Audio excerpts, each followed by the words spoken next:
session with Pak Anies. Thank you so much for joining us. I'll be asking you a few questions one at a time to guide our discussion.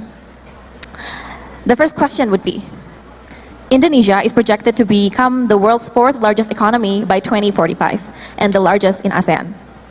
With that in mind, what do you think is outdated in our education system, and what kind of reform do we need to prepare in the next generation? Sir, Pak Dino and all the committee for organizing such a great conference of the people of ASEAN. Let's give a round of applause to Pak Dino and friends. Let me go directly to the questions. ASEAN educations, if I may touch a little bit on this issue. Before ASEAN was formed in 1967, it was initially meetings of Minister of Education that started all of this. It was in 1965, and I think next November we'll commemorate the 60 years of Sea Moy, the Southeast Asia Minister of Education. And it was the collaborations of Ministry of Education, Minister of Educations, and collaboration of educations that lead into ASEAN. And I hope that collaboration continue and strengthening the people of ASEAN collaborations. Now, with your questions, I think there's a phenomenon today that we're facing, that we have a children of 21st century. However, our school system is still operating in the 20th century mindset. So the students were 21st century, the teachers were 20th century, and the classroom layout is 19th centuries actually. So 3 centuries differences in our schools. So if we are talking about that, what is outdated, I would say that the root cause is that our system today is still designed for industrial age education system. Mass instructions, memorizations, conformity, and it is not yet designed for today's digital network and fast changing age. So that's issue number 1. And then there is a hidden inequality. The inequality is not only about inequality in terms of access to teachers, or access to facilities, or access to schools, but inequality of imagination. This is even more challenging. Children in the cities are exposed to possibilities that is so large. They're exposed to role models, new technologies, and vast opportunities. On the other hand, children in the rural areas or in the poor areas, they may never meet people who went to universities. They may never meet people who work in an emerging industry. So, and without imaginations of what is possible, talent is wasted before it has even had a chance to grow. So the reform that is needed to address these outdated problems in our education system is not only to reform about skills gap, but also about dreams gap.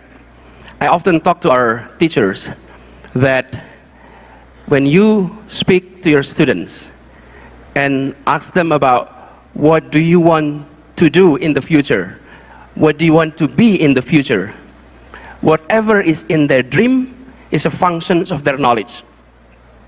If students don't even know what is a pilot, there is no way they can dream of becoming a pilot. So dreams is a function of knowledge, and it is extremely important today to, one, reform our school system from the 20th century mindset into 21st century mindset, and then address not only skill gaps but also imagination gap. Thank you. Thank you so much, Pak Anies. That's a very powerful perspective on how we should reform not only our school system, but also address our imagination gap. Moving on to the next question. As the job market changes so fast, Pa, especially with technology, automation, and new industries, how can governments and stakeholders ensure that education truly matches today's job demands? Yes, indeed. Jobs market are transforming. We've been seeing that AI, automatizations, gig economy already changing how people earn a living. So many routine jobs will disappear. We have seen that. On the other hand, creativity, collaborations, and adaptability matter even more. However, if I may respond to that, we should never see education simply as means to prepare young people to be an employee or for the job market. Education is not simply work preparations. We must prepare our students, our young people, to be citizens, to be a complete individuals that are able to think critically, engage in a democracy, solve community problems. And there are a few areas that must be focused on that. Number one is on digital literacy. Ability to use technology wisely is important, not simply ability to operate technology. And ability to produce content is much more important than our technical skills in consuming materials in the digital device. Number two is problem solving. Ability to solve problems, learning how to find solutions to new challenges is even more critical today than it used to be. And therefore, our school system must prepare that. And the third component, which is not less important, is empathy and collaborations. We are now living in the world where collaborations is one of a key ingredient for success for all, not only for individual success. Therefore, we have been seeing that education in the aspect of empathy and collaborations has produced students with ability to work across cultures, across disciplines, and not only succeeding individually. And we're talking about ASEAN. I think we need to move a little bit further on regional mobility for learning.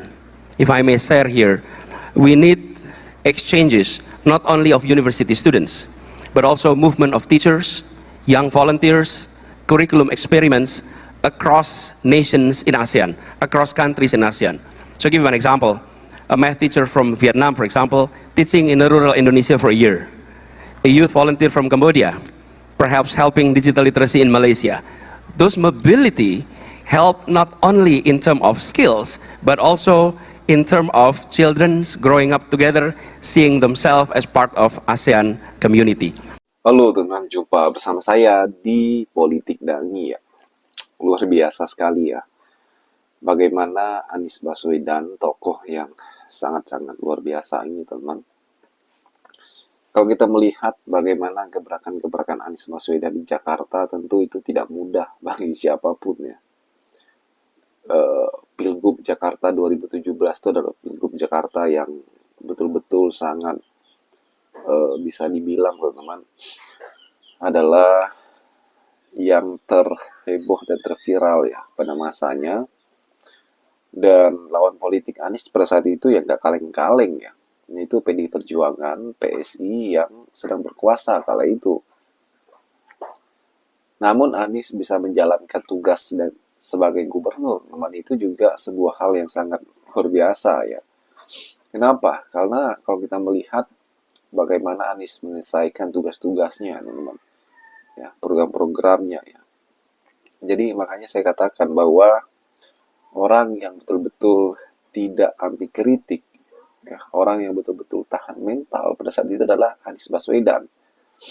Pada saat itu juga zaman COVID, ya. Namun Anies betul-betul menjadi tokoh yang sangat-sangat kuat dan tahan ya pada saat itu, teman. Dan akhirnya apa? Akhirnya Anies ya sampai hari ini pun masih berdiri ya kan. Dan ini kan sebuah hal yang sangat luar biasa.